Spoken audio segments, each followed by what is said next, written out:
Advocate, I will assume that you are a supporter of our current democratic dispensation, and that this constitution we have is one of the documents that are trying to protect us as South Africans and whoever finds himself within our country. That is correct, Honorable Malema. And any anti-democratic practices, you will never subscribe to those, even if you are emotionally, very strong on a particular issue. As long as it's not consistent with the law and the Constitution of the Republic of South Africa, you will never agree to that. I don't, Honorable Malema. So let's say, for instance, for crime intelligence, for it to listen to people, they have to go to a judge and get a permit. It's a good thing to do under democracy. Honorable Malema, for me, I think they call it the Act 70 interceptions.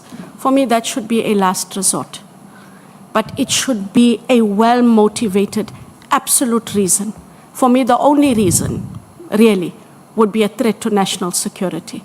I'm not sure that we would have needed to use it otherwise. That would be the one where I say maybe it should be used. But then it also shouldn't be based on hearsay, because that is unfortunately how some of the X-70s work. It's a lot of in-the-air stories.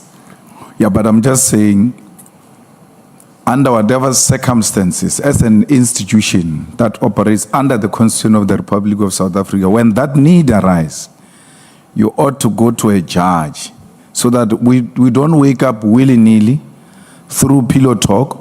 Someone spoke about pillow talk, and then you wake up during the conversation of the pillow talk, baby, let's listen to him, without a permission of a judge. That will be anti-democratic practices. Absolutely, Honorable Malema.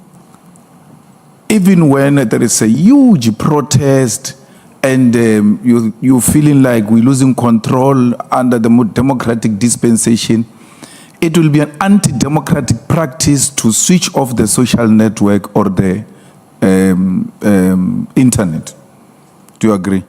Sounds correct, yes. Because our constitution has got mechanisms within which we can work to control whatever situation we find ourselves without being emotional and wanting to act outside the Constitution of the Republic of South Africa. Not just the Constitution, Honorable Malema, but also the law.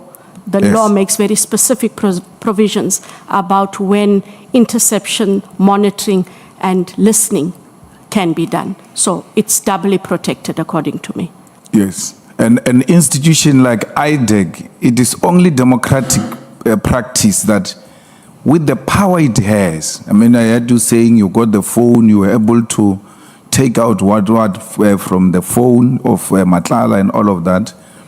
That's a very powerful institution, and it shouldn't be a matter of discussion between people who subscribe to democratic practices, not to want to subject themselves to check and balances, because it might not be you tomorrow. It can be someone there who will abuse that power and violate the rights of people if there are no checks and balances in the form of a judge who will be able to say, look, 1, 2, 3 is unacceptable. It can't be done this way.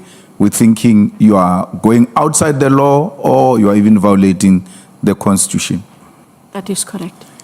And it shouldn't be something difficult to agree about that.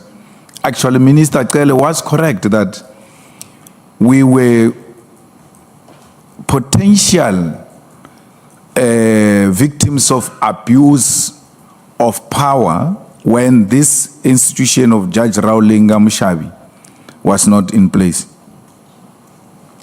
Because that thing you're talking about of, if you do this, we take you to labor, that is supervision, it's not oversight. If you make a mistake, they report you to a senior, it's supervision. Oversight is much bigger than that. And it serves to protect the institution of democracy more than a mere labor issue, more than a mere criminal issue. It's very broad, and in its characterization is designed in such a way that it must secure, in the main, our constitution and the law against a potential abuser of the law.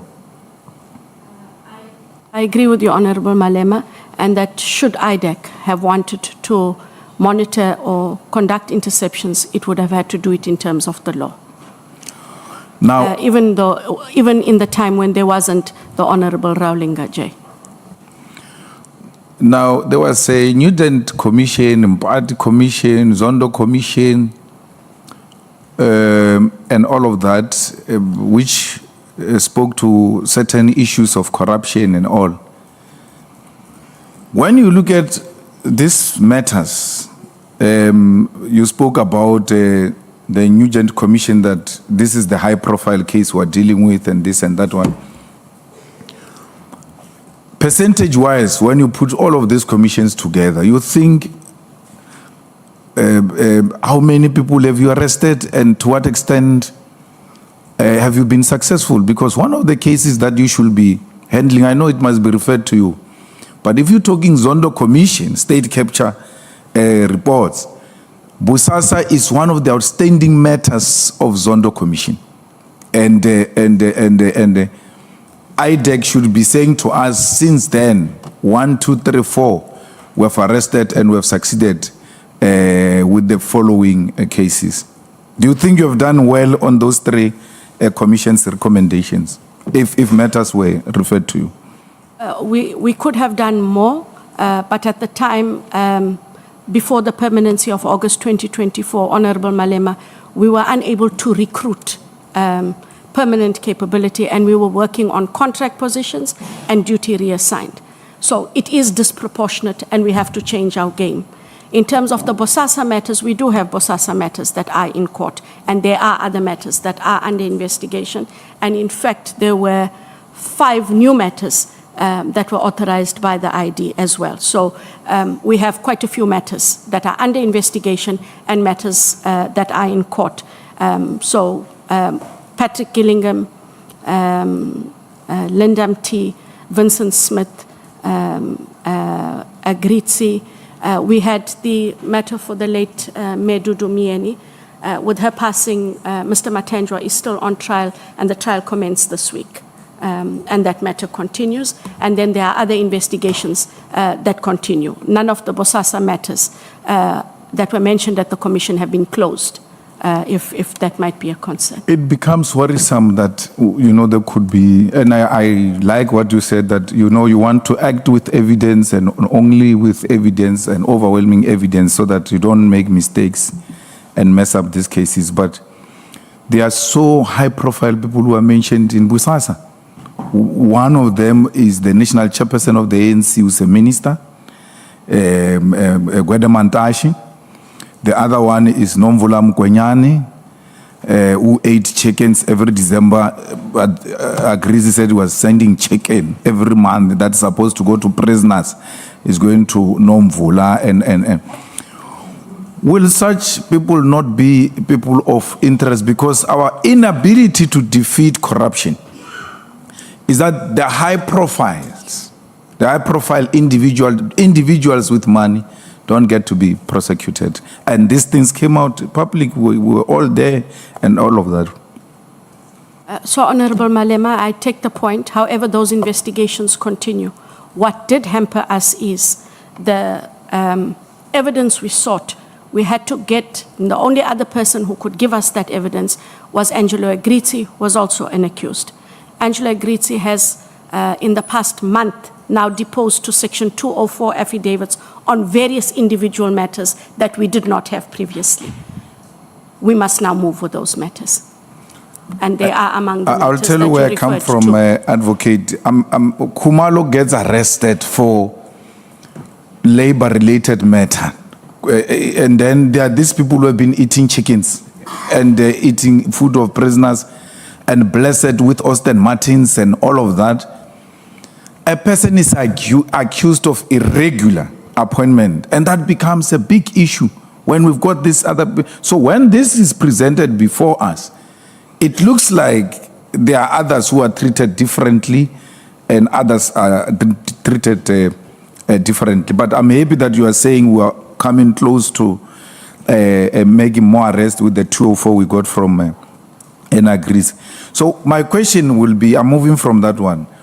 When does it become an irregular appointment? And when does it become crime? Because there are so many people who got appointed, and there were reports that said, look, man, the due processes were not being followed, and we don't think this appointment was correct. And there are many institutions that deals with that if you are not satisfied with a certain process of appointment. And now we get a situation where one of the crime-fighting leaders in institutions like crime intelligence gets to be arrested with the other colleagues for appointment. I'm not saying it's big or small. There's no big corruption, there's no small corruption. Once it's characterized as corruption, it's big and deserving of the necessary attention. But on this labor process, irregular and crime, when does one become the other? Because if we're to follow what you did, we're going to lock up a lot of people who interfere with appointment of people. I'll tell you, for instance, now, in Johannesburg municipality, a CM was supposed to be appointed. He passes an interview. No, he first gets it shortlisted. He passes an interview. He passes the test that they go through after the interview, competency, whatever test. And political leaders who are outside government go and sit down and say, no, don't appoint this person. So we are subjected to those kind of things that politicians and other people can just do as they wish, but they never get arrested.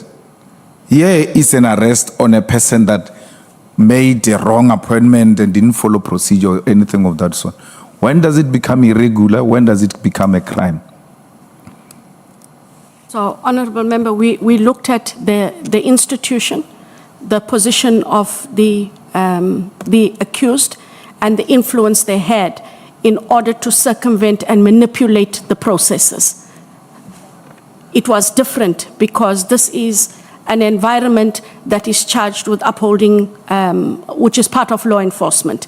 And there was an active gratification to a person who should never have gotten the job, and they manipulated the processes as we've set out on pages 7 to 9 of the charge sheet. I agree with you that what is happening where it happens in the municipalities should not happen. I did also indicate that part of IDEC's mandate is looking at issues of dishonesty and issues of the municipal MFA or MFA.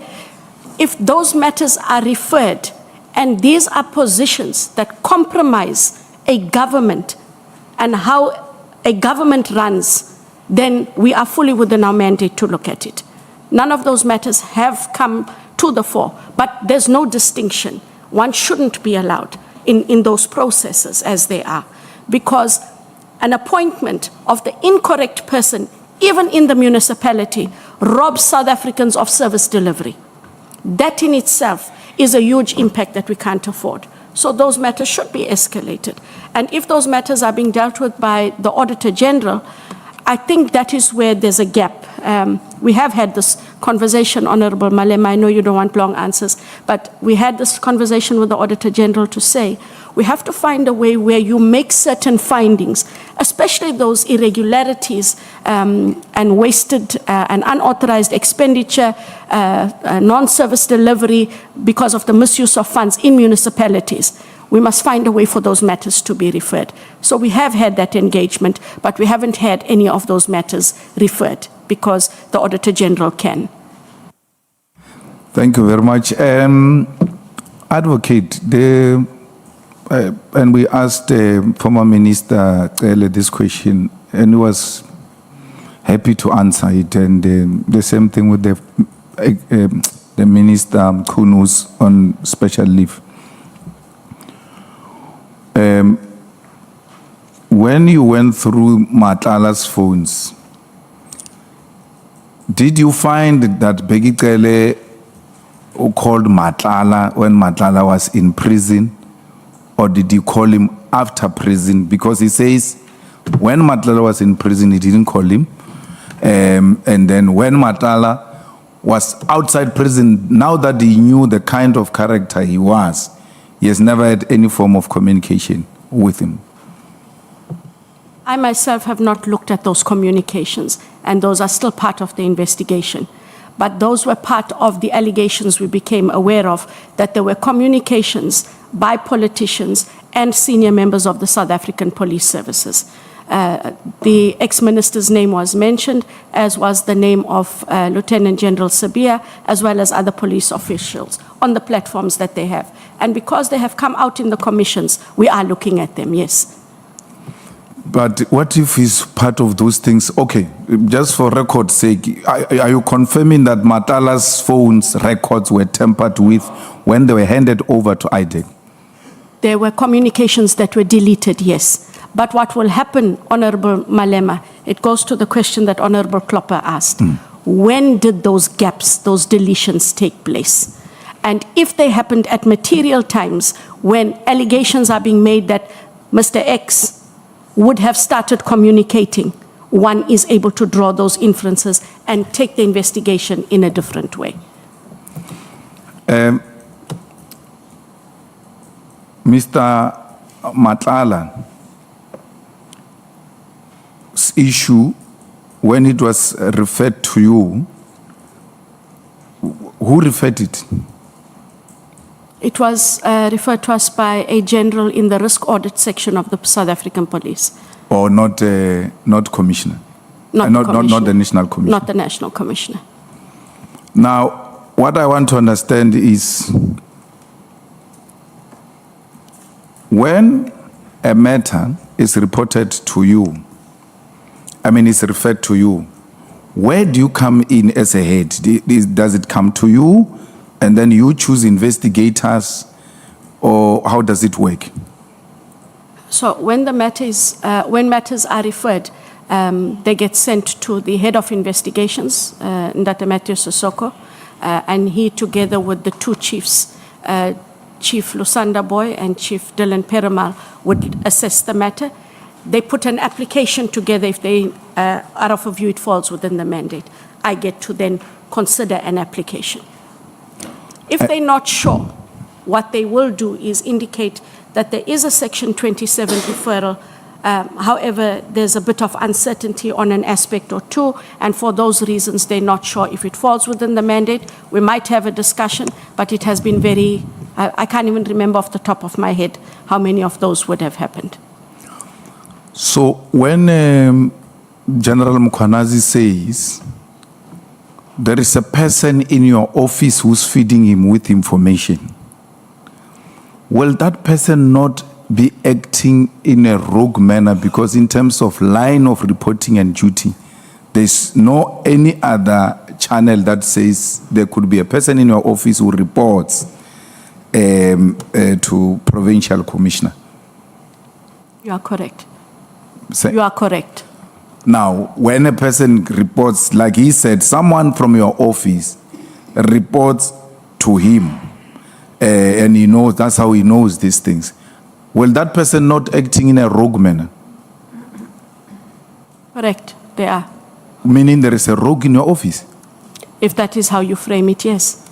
Because General Mkhwanazi said there were rogues in your office, and here is a rogue that takes you information in your office and gives to General Mkhwanazi. With that being said by General Mkhwanazi about as that kind of a rogue element in your office, what steps have you taken to, including amongst other things, solicit more detailed information and evidence as colleagues from General Mkhwanazi? Because it doesn't matter what happened, it doesn't matter what he said to you, you guys still owe this country a duty to protect it and serve it. So when you hear such things, why are you not reaching out to say, can you please give me these elements that you are saying exist in my office? Because here I'm fighting corruption and I'm not going to have people who are behaving in a corrupt manner in this office. I agree with you, Honorable Malema. However, there were these processes that were taking place. And so I was waiting for that. I've got to deal with the ad hoc committee, deal with the Madlanga Commission. And like I said to you, there's no reason not to talk to Lieutenant General Mkhwanazi. I didn't want it to seem as though we were trying to cover ourselves. There's nothing to cover in IDEC. And I'm sure if he has that information, and I do contact him now that I'm done with the ad hoc committee, that he would share that information. And if he does, we will then be able to act.